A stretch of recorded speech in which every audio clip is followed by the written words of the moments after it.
Jay, welcome to our fourth episode of Education at the Crossroads.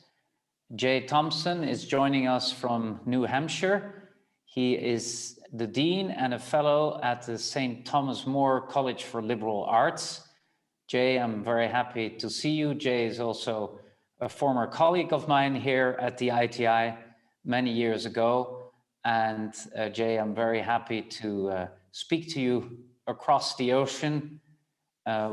Just in the introduction, we've been catching up a little bit on our families and on our lives. And Jay, happy to have you. Thank you, Christian. Happy to be here. So Jay, you are the fourth in line after some of the people you know. Actually, your successor as Dean at the ITI, because you used to be the successor of our current Dean at the ITI, Bernard Dollner. He was in our number 2 episode, which was a wonderful episode where we spoke about education. Today it's your turn, and I'm very happy that as a former Dean of the ITI, we're going to hear from you today. And let me just dive right away into my first question. How did you find your calling in education, and when was that, and how did this happen? So it happened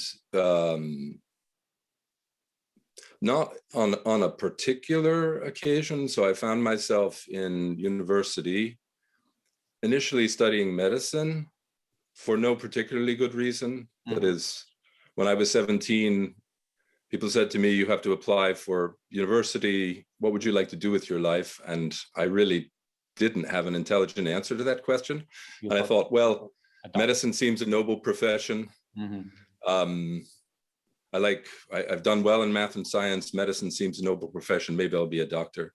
But I got to university and did not particularly have the heart for the studies I was following as a medical student, pre-medical student.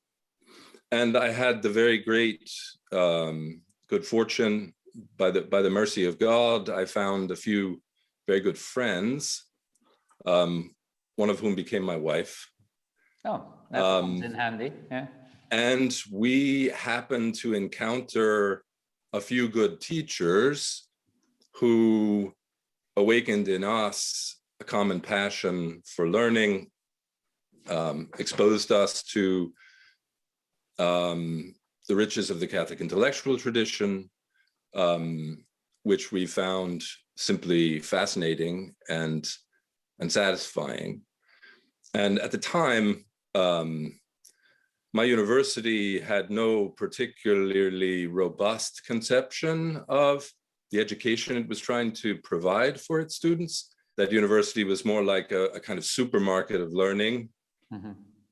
They suggested you try a few things from aisle A and a few things from aisle B and so on, but they had no coherent vision of the sort of education they were trying to provide for their students. That was the university as a whole, but there were many good people on the faculty, many good teachers on the faculty, and in the company of a few good friends, and with, to be honest, the good fortune of finding a few good teachers, we were able to together pursue a liberal education.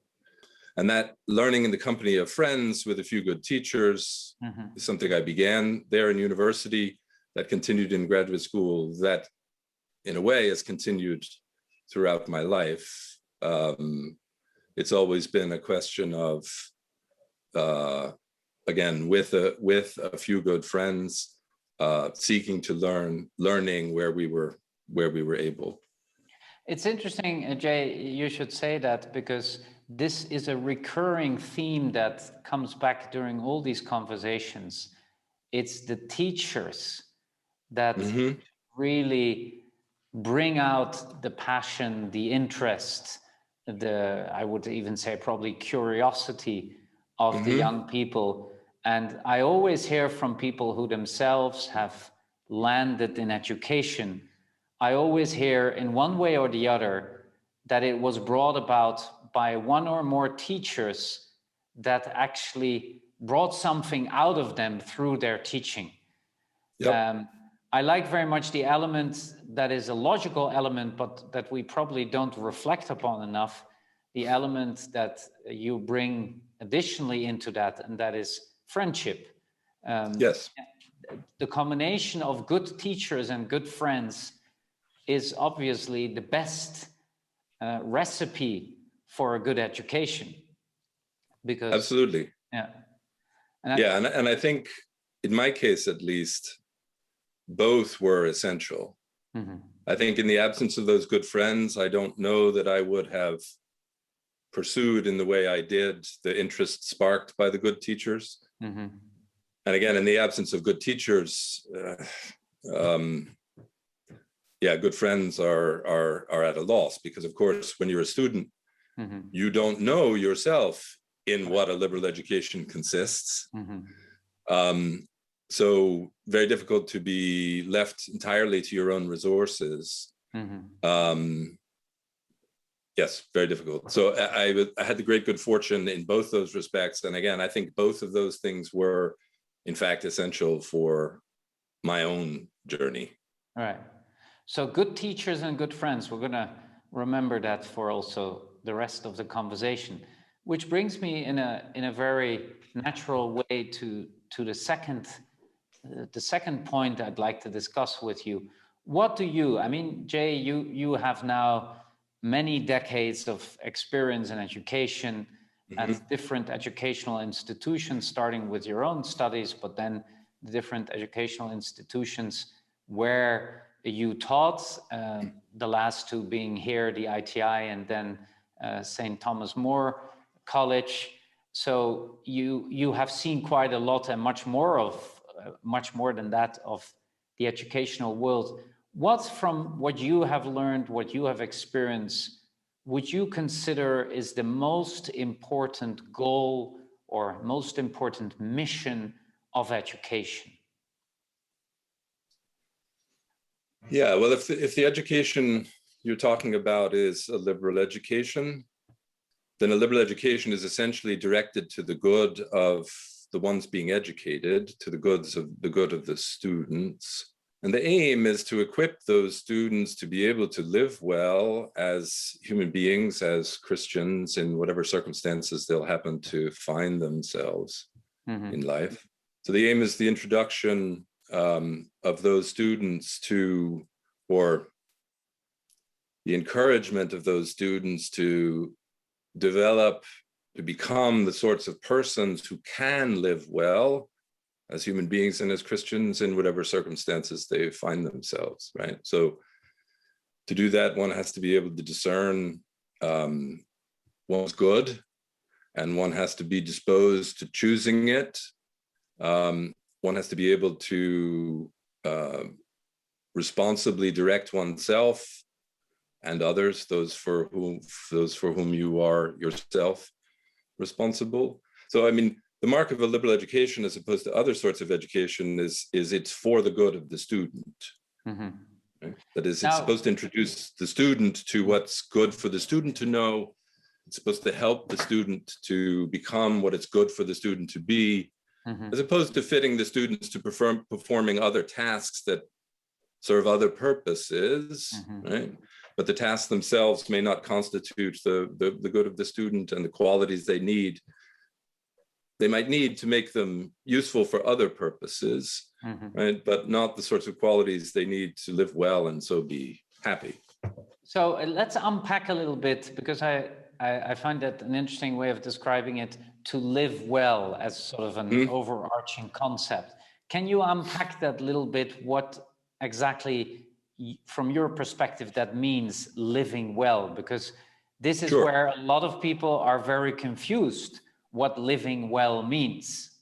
That's very true. So one of the things you have to think about is, what is it for a human being to live well as a human being? What is it for a Christian to live well as a Christian? So that's one of the things you have explicitly to consider, because if you're not clear on that, then again, a human being is rational and therefore free. A human being therefore makes choices. A human life is composed of that human being's deliberately chosen actions. To live well, a human being needs to be able to choose well, and so act well. So again, that involves discerning what are the genuine goods of a human life. Yes. How can they be attained? So all those sorts of questions about the genuine human goods, the relative worth of those goods, the sorts of things that ought to find a place in a successful, flourishing human life, and so on. And what would you think of the following premise, Jay? Because I've been myself, of course, also dealing with this question a lot.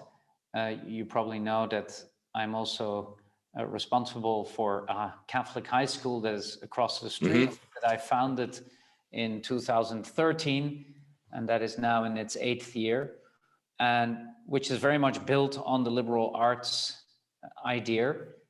And recently, I was writing a letter to some students who had left the school to pursue their studies elsewhere, and 2 of them because they were moving abroad.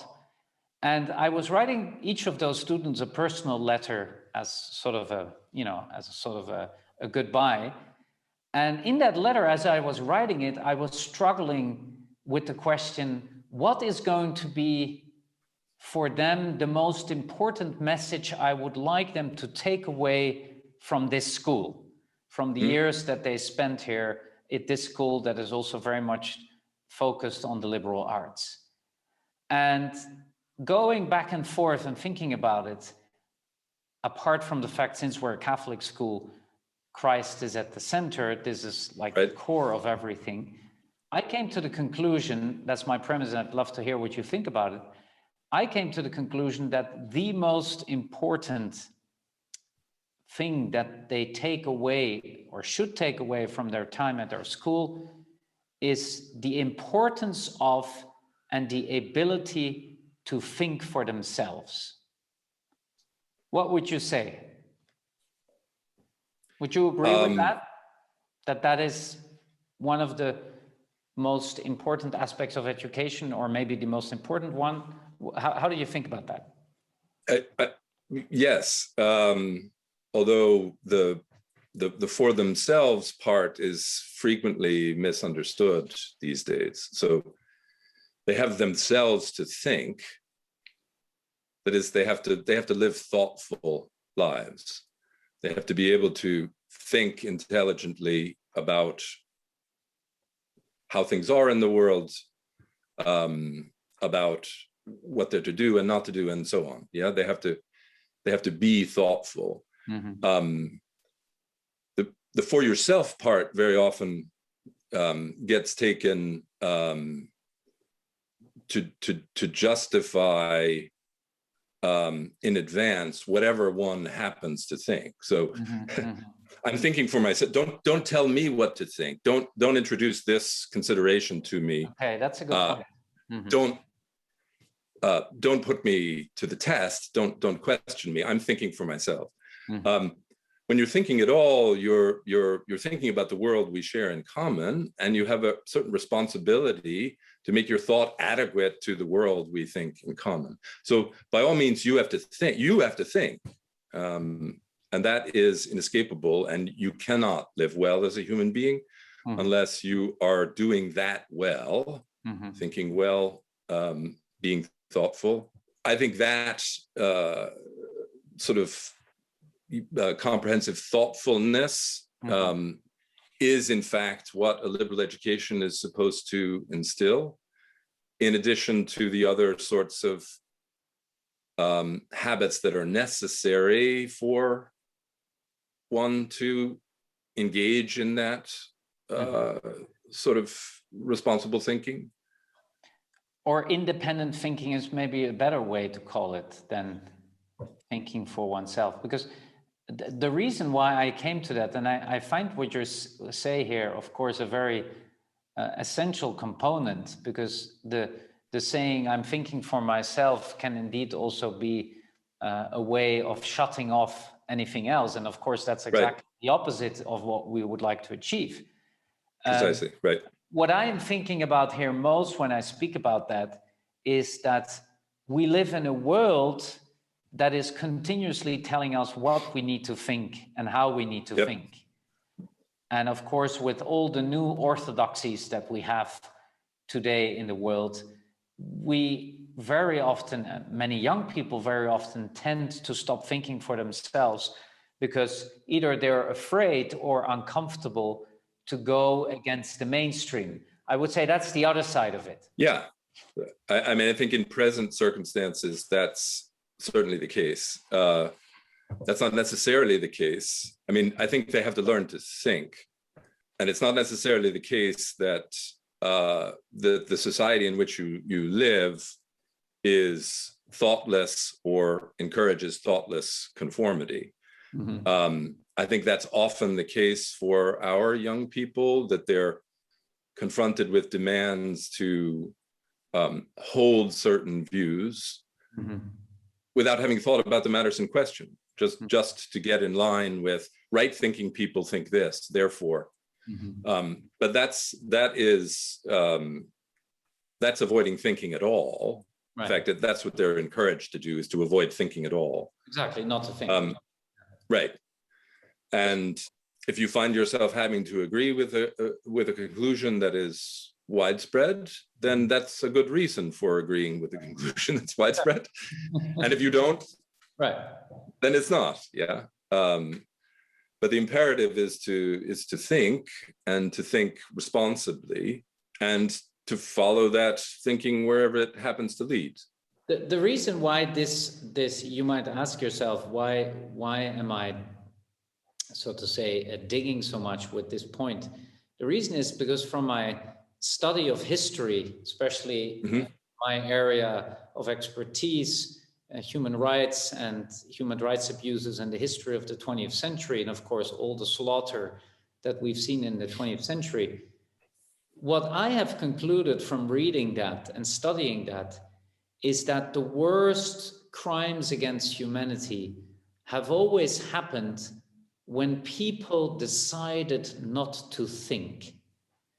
They saw in front of them what was happening. And there was this pressure, whether it was under Nazi regimes or communist regimes or nationalist regimes. I always like to compare the major conflicts of the 20th century. You have communism and everything that happened around that. You have Nazism and you have nationalism. And those three have a lot of similarities. And one of the similarities that I discovered also looking at the war crimes tribunals and at the perpetrators, there was always a point that the pressure from society became so big and the mainstream thinking, the new orthodoxy became so strong that it became too uncomfortable for people in general to think for themselves. And they just went along and they stopped thinking. This is the reason why I am so focused on this topic in education. Because it actually leads to great horrors in history when people decide not to think. Yeah, and you have someone like Solzhenitsyn. Exactly. Yeah.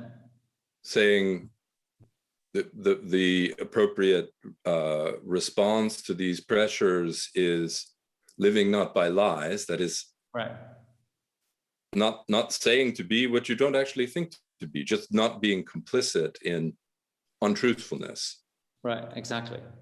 Yeah, and there are countless. For example, I've studied in depth the testimonies at the Yugoslav War Crimes Tribunal, which is, of course, the most recent one.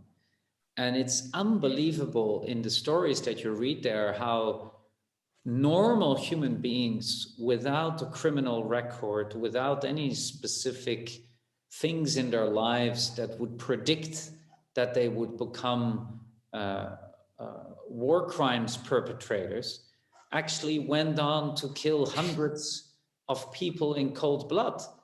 And why? They admit themselves. There came a moment that the pressure became so big and the fear so enormous that they decided to stop thinking. Mhm. And you gave, of course, the example of Solzhenitsyn, that of course in his great work, the Gulag Archipelago, has of course dealt with this topic a lot. Mhm. So Jay, this actually brings me to the third and the last question, and I think there's a lot we can delve into there as well, but I'll let you do the picking. And the third question is, looking at education today, again, you're extremely experienced, have worked at various institutions, you've seen many students pass by. What do you consider the biggest challenge in education Anno Domini 2021, and what do you think can be done about it, or how should this challenge be dealt with? I do think there are various forces in contemporary culture playing on the fears of young people, in a way that discourages them from the pursuit of liberal education, as if liberal education is perhaps a good thing, but a luxury they can't afford in circumstances. And those fears, those anxieties are related to economic sorts of consideration. For example, lots of talk in the United States about a liberal education not being worth the investment in time and the expense, yes, because it won't be recouped, because again, suggestions that economic imperatives require that one devote oneself to the acquisition of skills that are more certain of future economic payoffs. So there are those considerations. I think the new media are a real obstacle. Yeah, I hear that all the time. Yeah. They're too distractive. There's certainly that. So it really is astonishing how easy it is to divert oneself and distract oneself, to entertain oneself at any point, right, with just about anything. Yes. Mm-hmm. So the temptations to distraction are certainly pervasive and difficult to resist. It's also the case, I think, that the new media promise a kind of shortcut to knowledge, and it is a very deceptive promise, because the media can give you the impression that you're informed about things about which really you have no idea. So I do think the new media give students the impression that genuine knowledge can be gained in easy, costless ways. Yeah, quick fixes. Yeah. Quick fixes. And they also have the effect of preventing students from actually realizing what it is to know something. So the new media make it possible for people to have opinions and decided opinions about things they know almost nothing about. But they're not able to realize they know almost nothing about these things. Right. They have the impression that they're informed. Right. And they're being encouraged to think that the more opinions they have, the better. So they're being encouraged to form opinions about things they have no need to have an opinion about. Again, as a mark of their wisdom or something. Yes. And their opinions actually not even well-founded. You know? No, and can't be, given how they're formed. Yeah. But as if you think about what's necessary for a human being actually to have knowledge of something, yes, it takes dwelling with things over long time, yeah, patient attention to things, right, before one can have a genuine insight into things. And again, the media give the impression of providing a kind of shortcut to that sort of insight that is utterly deceptive. Right. So you have a lot of people going around with very strong opinions, not responsibly formed, which also means it's very difficult to argue people out of them because, so the combination of that climate of fear that seems to make the noble goods of liberal education unrealistic to pursue at this point in time, on the one hand, and then the information glut of the new media and the way in which promise something that they can't deliver and discourage people from the slow, patient work of attending to things, contemplating on a more human scale. Exactly. Yeah, it's interesting because I immediately have to think of we have to contemplate truth, because that is really where education is about. You know that here at the ITI, this is something that we've always tried to pursue, and it's basically what you do in liberal education. But contemplation requires not too much distraction, right? And also not too much anxiety and fear about whether or not what I am doing is worthwhile.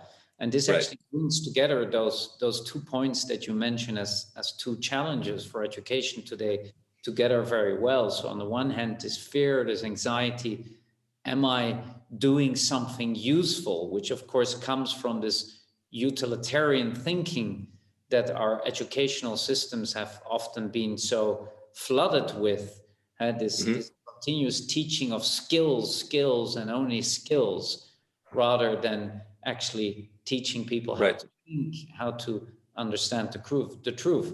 So that's the one thing. And then what the new media, the new electronics do is that they, in fact, add a component of anxiety to it for the reasons that we know, as people, especially when young people get completely sort of swallowed up by this, it's all about the likes and everything. But also, as you say very well, in a way, this anxiety grows because they also have to have an opinion about everything, but those opinions cannot possibly be very well founded. And that brings also a new form of anxiety, because people think that they have to sort of, become very inflexible in sticking to that opinion. And there you then lose that which is so essential, and where you started with at the beginning, you lose the possibility in education through friendship to also learn from each other. So this all plays a lot into each other. In conclusion, Jay, what can we do about all this? I mean, I know that there's no golden recipe, but... Right. I don't know what we can do culturally or institutionally.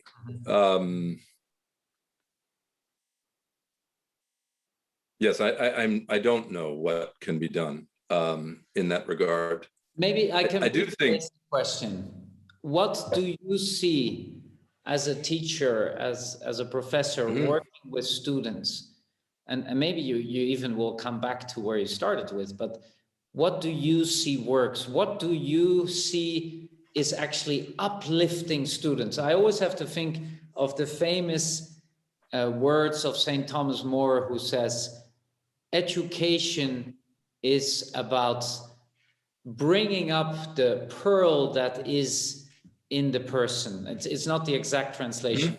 You know which one I mean. It's to show, to make visible what is lying there already in the soul of the young person.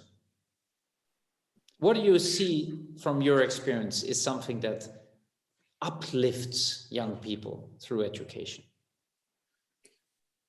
Right. Well, I can't say, and I think again, part of the problem with the new media is we've we're accustomed to thinking of things on a scale that's very difficult for human beings actually to think about things. And that one of the things we need to do everywhere is return to a more human scale in the way that we deal with most of these problems. Right. So, I mean, you said before, if one reads the newspaper, one can become filled with fears and anxieties about the usefulness of something one is presently doing or is attracted to doing. Mm-hmm. If you attend to the experience of doing it, it tells you all you need to know about whether you should be doing it. Right. Mm-hmm. That is, if you're engaged in this activity that strikes you as inherently worthwhile and clearly rewarding, mm-hmm. why does one have to worry about unknowns mm-hmm. in a future to understand how to think about this thing? Yes. So the very hopeful thing is when students in friendship with a good teacher